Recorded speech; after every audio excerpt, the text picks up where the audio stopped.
Kapolsek Pondok Aren Kompol Bambang Askar Sodik membeberkan hasil temuan polisi terkait kasus penemuan mayat dalam toren air di rumah salah satu warga Pondok Aren, Tangerang. Polisi menduga korban mayat dalam toren, Devi Karmawan, sempat mengonsumsi narkoba jenis sabu sebelum bersembunyi dari kejaran polisi dan masuk toren air. Adapun Devi diduga masuk ke dalam toren air milik tetangganya pada Sabtu, 25 Mei 2024. Polisi saat itu memang tengah melakukan penggerebekan kasus narkoba di wilayah Pondok Aren, Tangerang. Devi diduga mengetahui informasi adanya penggerebekan dan ketakutan. Karena panik, dia pun memutuskan bersembunyi di toren air. Bambang juga menyebut ada kemungkinan Devi masih dalam pengaruh narkoba, hingga mengalami ketakutan yang berlebih bahkan halusinasi.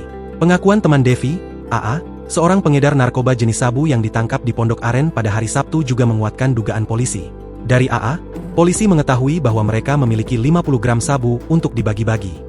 Narkoba itu dibagi-bagi ke beberapa orang oleh P, orang yang menyuruh AA mengambil narkoba bersama Dwi dan Devi, bandar narkoba.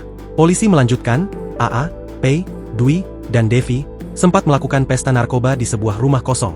Selanjutnya pelaku juga selain menjual, juga pemakai juga, di tempat yang sama di rumah kosong itu pada Sabtu kita datangi itu, yang bersangkutan juga melakukan pemakaian bersama dengan si A sama si Deka, sama si P dan sama si Dwi bareng memakai di situ, jelasnya.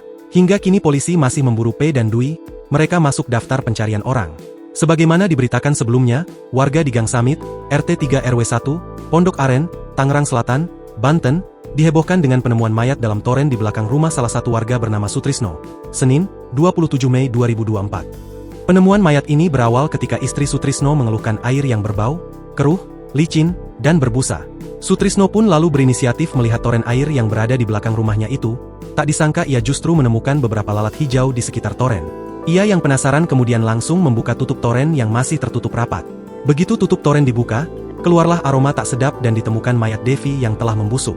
Download Tribun X sekarang, menghadirkan lokal menjadi Indonesia.